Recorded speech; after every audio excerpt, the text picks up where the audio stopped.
말씀은 욥기 14장 1절에서 22절까지 말씀입니다. 저와 여러분이 한 절씩 나누어서 교독합니다. 여인에게서 태어난 사람은 생애가 짧고 걱정이 가득하며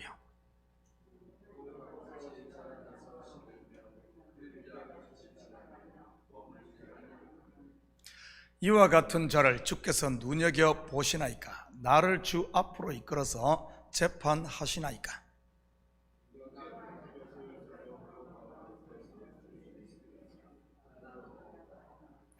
그의 날을 정하셨고 그의 달수도 주께 있으므로 주의 규례를 정하여 넘어가지 못하게 하셨사온자.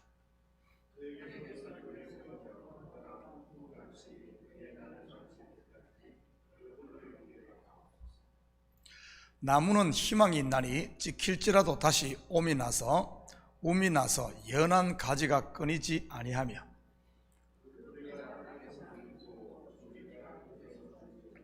물 기운에 움이 돋고 가지가 뻗어서 새로 심은 것과 같거니와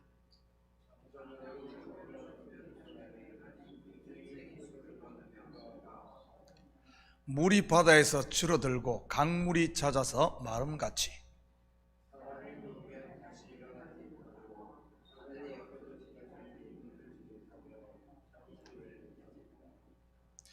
주는 나를 스올에 감추시며 주의 진노를 돌이키실 때까지 나를 숨기시고 나를 위하여 규례를 정하시고 나를 기억하옵소서.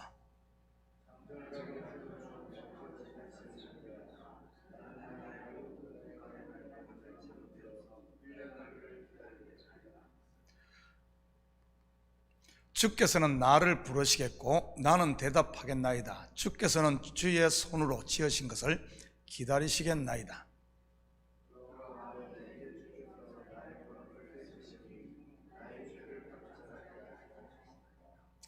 주는 내 허물을 주머니에 봉하시고 내 죄악을 싸매시나이다.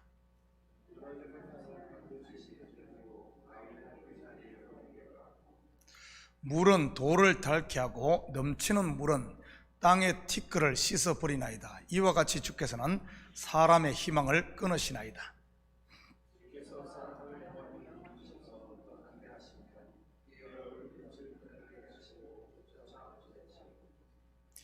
그의 아들들이 존귀하게 되어도 그가 알지 못하며 그들이 비천하게 되어도 그가 깨닫지 못하나이다.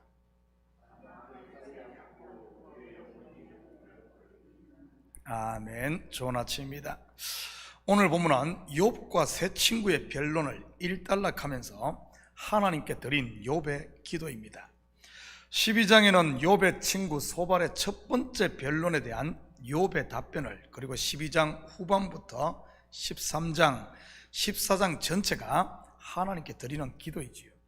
그런데 오늘 본문의 시작은 인생의 무상함이 마치 덧없이 지는 꽃과 신속히 지나가는 그림자와 같음을 이야기하고 있습니다.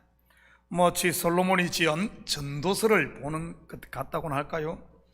헛되고 헛되며 헛되고 헛되도다를 노래한 솔로몬의 시 말이지요. 그런데 전도서의 결론이 무엇입니까? 전도서 12장 13절 14절입니다.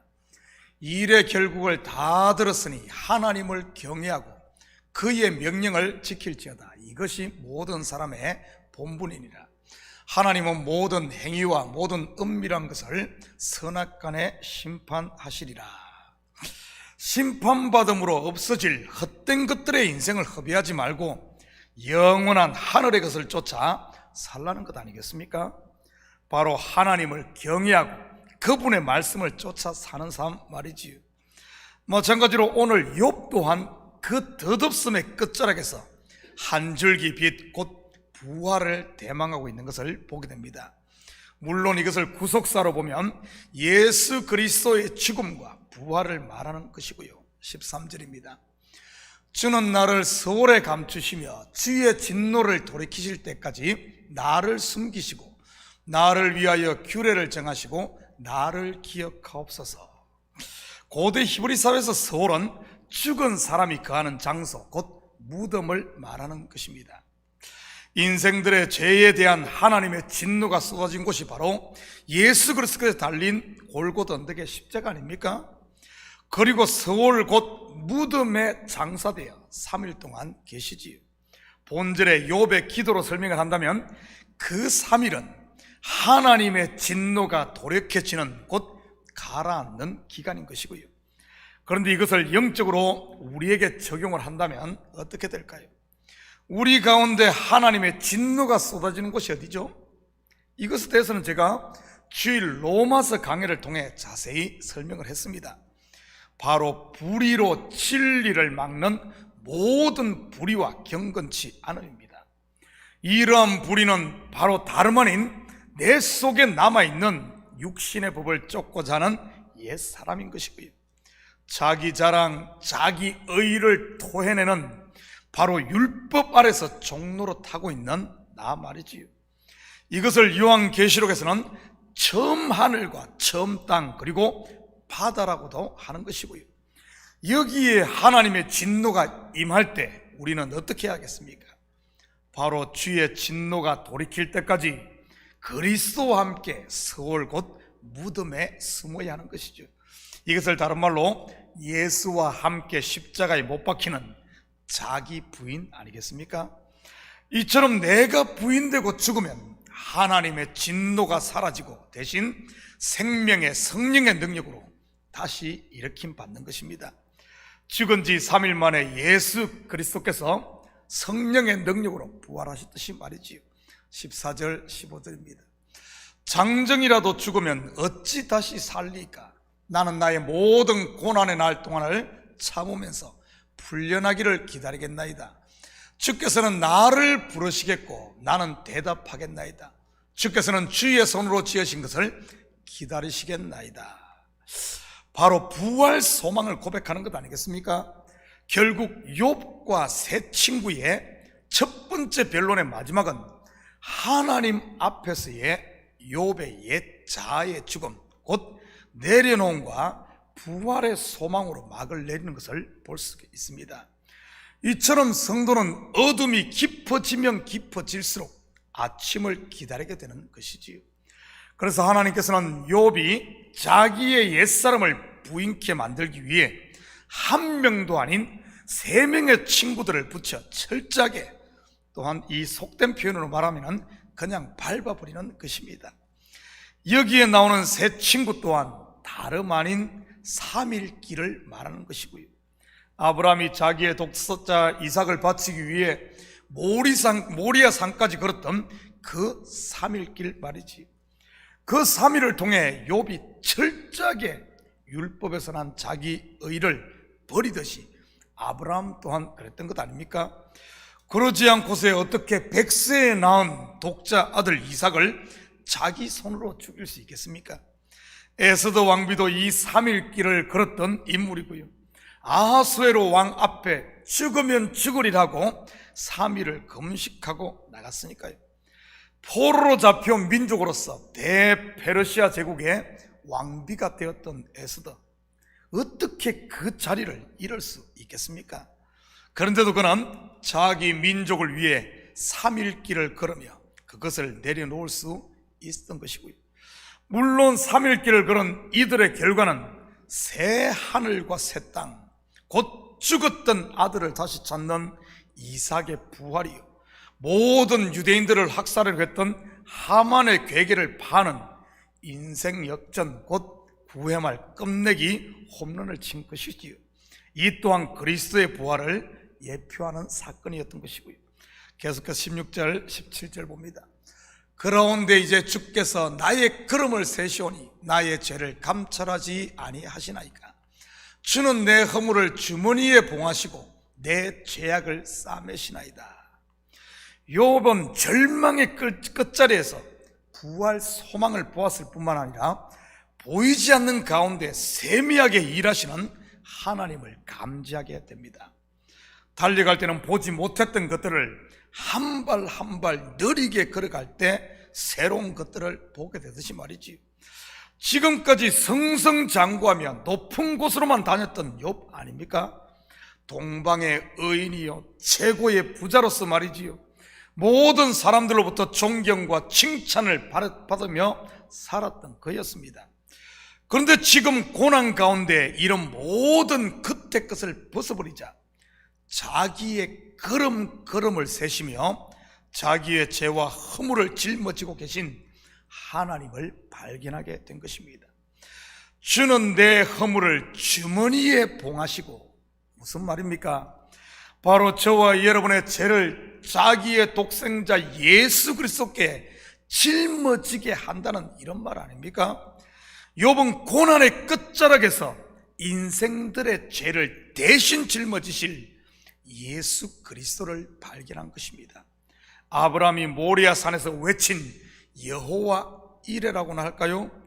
여호와의 산에서 친히 준비하신 그 어린 양 예수 그리스도 말이지요. 여러분의 삶이 어렵습니까? 낙심하지 마시고 하나님 앞에 엎드릴 수 있기를 축복합니다. 그래서 오늘도 나의 발걸음을 친히 세시며 내 속에 있는 옛사람의 잔재들을 지금도 부수고 계신 하나님의 섬세한 손을 볼 수 있기를 축복합니다.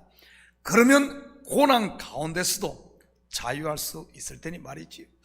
그래서 우리 성도들의 입에서도 여호와 이레의 외침이 나와야 하는 것이지요. 18절 19절입니다.